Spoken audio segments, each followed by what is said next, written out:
Hello everyone, नमस्ते, आदाब, सत श्री अकाल। आप सभी का स्वागत करते हैं रिएक्शन चैनल में। तो गाइस, आप सभी के लिए बहुत बड़ी खुशखबरी, एक बहुत बिग न्यूज निकल के आई कि इंडिया जो है वो अब अपना इंजन बनाने में कामयाब हो चुका है। मतलब कि डीआरडीओ के तहत जो है इंडिया अब अपना कावेरी इंजन जो है, जिसपे काफी समय से काम चल रहा था, वो अब उसमें जो है सफलता हासिल हो चुकी है। तो बाकी की डिटेल जानते हैं इस वीडियो में। आइए गाइस, वीडियो स्टार्ट करते हैं। तो अब डीआरडीओ यानी कि defence research and development organisations, जो कि भारत की दिग्गज defence development and manufacturing company है, इन्होंने भारत के लिए एक बहुत बड़ा तोहफा बना दिया है।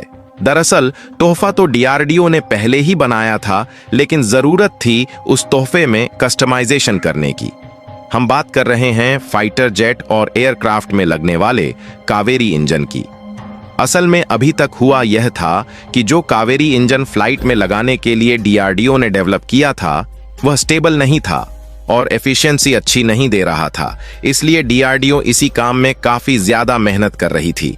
लेकिन अब खबर निकल कर आ रही है कि डीआरडीओ ने इस बात को कह दिया है कि ड्राई कावेरी इंजन में हमने जो नए डिजाइन चेंज किए थे, इसकी बदौलत यह कावेरी इंजन स्टेबल हो चुका है और बहुत ही अच्छी एफिशिएंसी देखने को मिल रही है, जिससे अब उस इंजन को घातक प्रोजेक्ट में इस्तेमाल किया जा सकता है। जहां रिपोर्ट में बताया जा रहा है कि ड्राई कावेरी इंजन के नए फैन डिजाइन के कारण अब स्टील्थ परफॉर्मेंस दे रहा है और जिसके बेसिस पर इंडियन एयर फोर्स के आरएसपीए प्रोजेक्ट के अंदर बनाए जा रहे बम्बर यूएवी में उस इंजन का इस्तेमाल हो सकेगा।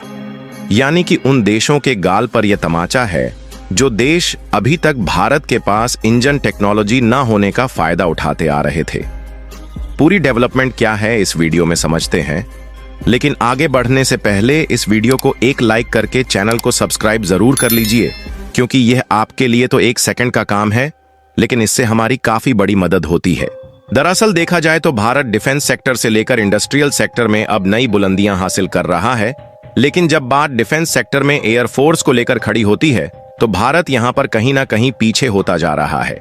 और एयरफोर्स के मामले में भारत इसलिए पीछे होता जा रहा है क्योंकि हमारे पास जितने फाइटर जेट्स यानी कि लड़ाकू विमान होने चाहिए, उतने फाइटर जेट नहीं है। और हमारे पास फाइटर जेट्स की कमी होने के केवल 2 ही कारण है। पहला कारण यह है कि सरकार की तरफ से जितना डिफेंस बजट पास किया जा रहा है, उससे कहीं ज्यादा डिफेंस बजट की जरूरत है।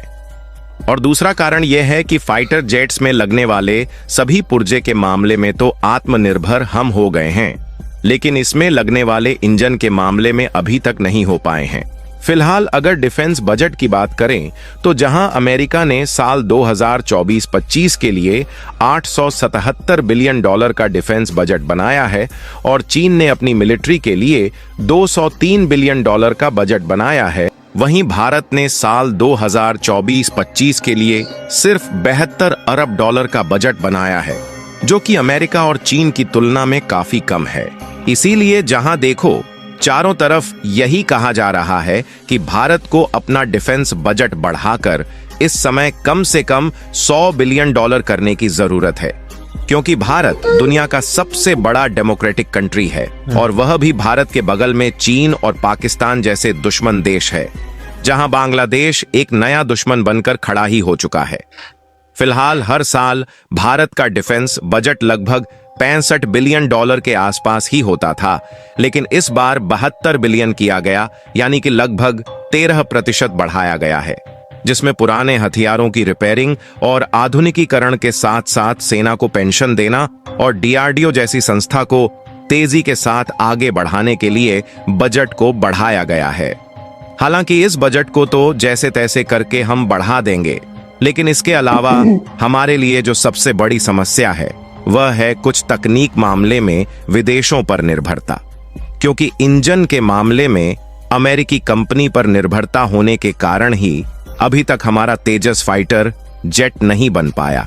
और इसीलिए हाल ही में इंडियन एयर फोर्स के चीफ ने चेतावनी दिया कि चीन और पाकिस्तान मिलिट्रिलाइजेशन के मामले में हमसे आगे जा रहे हैं और हम अभी 4 या 4.5 पीढ़ी के फाइटर जेट बनाने पर ही अटके हैं और हम 4.5 जनरेशन वाले तेजस का पहला वेरिएंट भी आज तक नहीं बना पाए।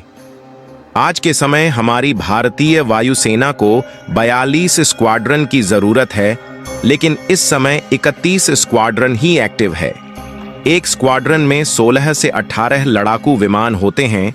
ऐसे में हमें 150 से 200 लड़ाकू विमान की तत्काल जरूरत है। फिलहाल जब भारतीय वायुसेना के चीफ ने ऐसी चिंता जताई तो कुछ लोगों ने मजाक बनाया, लेकिन इन्होंने सही ही कहा है कि यदि इतना धीमा फाइटर जेट का प्रोडक्शन होता रहेगा तो पाकिस्तान जैसे देश भी हमारे ऊपर हावी हो सकते हैं। लेकिन अब भारत की डीआरडीओ ने भी ठान लिया है कि हम भारतीय वायुसेना का मजाक नहीं बनने देंगे और इंजन की सप्लाई दूसरे देशों से मिले या ना मिले, हम खुद ही इंजन बनाएंगे। और डीआरडीओ ने कावेरी इंजन पर काफी ज्यादा मेहनत किया, जिसके बाद गवर्नमेंट की तरफ से इसकी फ्लाइट टेस्टिंग के लिए अप्रूवल मिला।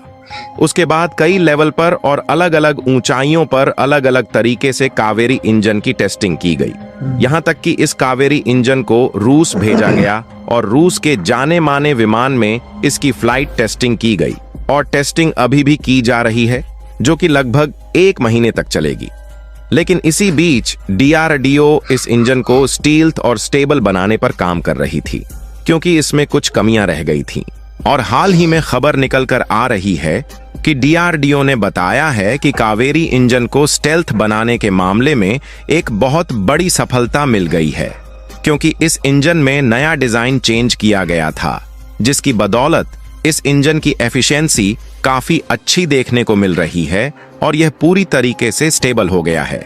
और यह इंजन पूरी तरीके से स्टील्थ बनने के कारण इस कावेरी इंजन को जिस भी विमान में लगा दिया जाएगा उसे कोई भी रडार नहीं पकड़ पाएगा। यहां तक कि डीआरडीओ ने यह भी कह दिया है कि इस स्टेबिलिटी के बेसिस पर अब हम इस इंजन को डीआरडीओ के घातक प्रोजेक्ट में डायरेक्टली इस्तेमाल करने वाले हैं।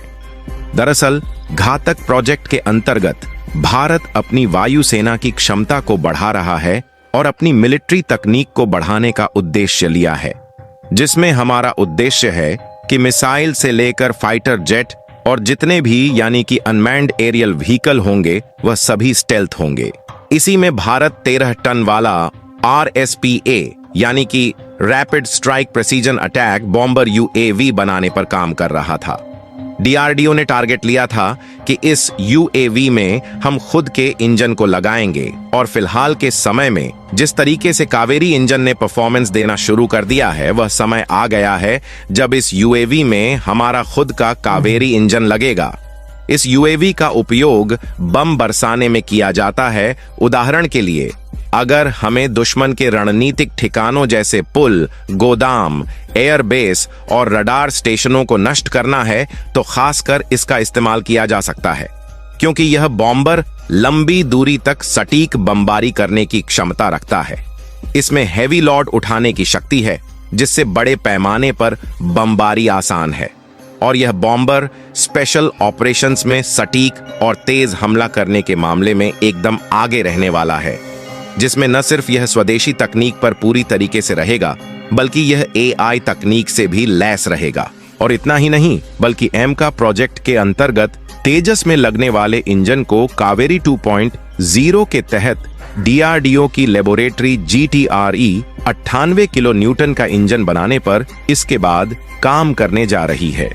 इसके बाद न सिर्फ हम कम बजट में अपनी वायुसेना की ताकत बढ़ा पाएंगे, बल्कि हमें किसी के सामने हाथ फैलाने की जरूरत भी नहीं पड़ेगी। फिलहाल आप लोग डीआरडीओ की सफलता से खुश हैं तो कमेंट बॉक्स में उन्हें बधाई जरूर दें।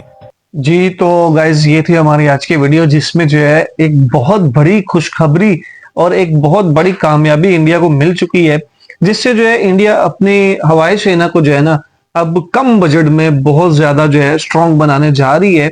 और जिस तरह हमने देखा कि डीआरडीओ की बहुत कड़ी मेहनत के बाद जाके ये कामयाबी मिली है कि कावेरी इंजन जो है इसको उन्होंने बना लिया है, इसकी अभी टेस्टिंग हो रही है और कई चीजों में जो है इसको जो है पास कर लिया गया है।